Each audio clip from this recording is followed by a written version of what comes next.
दिल्ली नगर निगम की standing committee के दोबारा चुनाव कराने के मेयर के आदेश पर दिल्ली हाई कोर्ट ने रोक लगा दी है। कोर्ट ने बैलेट पेपर, जरूरी डॉक्यूमेंट्स और सदन की सीसीटीवी सुरक्षित रखने के आदेश दिए हैं। जस्टिस गौरांग कांत ने कहा, पिछले मतदान के रिजल्ट की घोषणा किए बिना दोबारा इलेक्शन की घोषणा करना नियमों का उल्लंघन है। मेयर शैली ओबरॉय ने कमेटी के 6 मेंबर के चुनाव दोबारा कराने के आदेश दिए थे। इनके चुनाव में लगातार 2 दिन जबरदस्त हंगामा हुआ है। शुक्रवार को आप और भाजपा पार्षदों के बीच जमकर मारपीट हुई थी।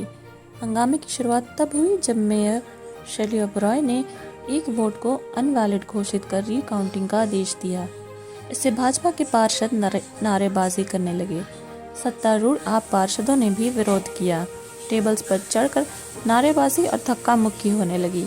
एक दूसरे को लात और घूंसे भी मारे गए, जूते और चप्पल भी चले। इसके बाद भाजपा की 2 पार्षद शिखा राय और कमलजीत सहरावत ने दिल्ली हाई कोर्ट का रुख किया था। हाई कोर्ट के आदेश के बाद मेयर शैली ओबरॉय बोली, दिल्ली म्यूनिसिपल कॉरपोरेशन एक्ट में कहा गया है कि प्रिसाइडिंग ऑफिसर को किसी भी वोट को स्वीकार या अस्वीकार करने का अधिकार है। कल काउंटिंग की पूरी प्रोसेस होने से पहले ही इलेक्शन कमीशन के एक्सपर्ट्स ने एक सीट पर रिजल्ट तैयार कर लिया था। जब मैंने देखा एक वोट अनवैलिड है, उसे अमान्य घोषित कर रही थी, तो भाजपा पार्षदों ने जबरदस्ती हंगामा किया है। मेयर चुनाव बीत जाने के 2 दिन बाद शुक्रवार को स्टैंडिंग कमेटी के 6 सदस्यों के लिए वोटिंग हुई।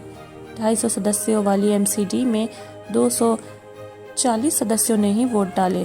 वोटों की गिनती के दौरान एक वोट अनवैलिड हुआ तो भाजपा पार्षदों ने चीटर और चोर के नारे लगाने शुरू कर दिए। अब तक स्टैंडिंग कमेटी के चुनाव में दोनों पार्टी के 3 सदस्य जीते थे। इन सदस्यों की लिस्ट पर मेयर शैली ओबरॉय ने साइन करने से इनकार कर दिया। उन्होंने एक वोट को अनवैलिड बताकर रीवोटिंग का आदेश दिया। अब रीकाउंटिंग के फैसले पर नगर सचिव ने साइन करने से मना कर दिया है। इस पर मेयर और निगम सचिव के बीच बातचीत में तलक हुई। दोनों के बीच हुई तनातनी के दौरान भाजपा पार्षदों ने अनवैलिड वोट को वैलिड करने की मांग की तो मेयर ने इनकार कर दिया। इस पर भाजपा पार्षद टेबल पर चढ़कर नारेबाजी करने लगे। उन्हें रोकने के लिए आपके पार्षद आगे बढ़े तो दोनों पार्टियों के पार्षदों के बीच मारपीट शुरू हो गई। हंगामे के बाद मेयर शैली ओबरॉय ने कहा था कि अब चुनाव 27 फरवरी को होगा। हालांकि हाई कोर्ट ने इस पर रोक लगा दी है। स्टैंडिंग कमेटी की एमसीडी में सबसे ताकतवर है। ये कमेटी कॉरपोरेशन का कामकाज और मैनेजमेंट का काम देखती है। इसके अलावा प्रोजेक्ट्स को वित्तीय मंजूरी देना, नीतियों को लागू करना, पहले से चर्चा करना और उसे अंतिम रूप देने का काम भी इसी कमेटी के हाथ में है।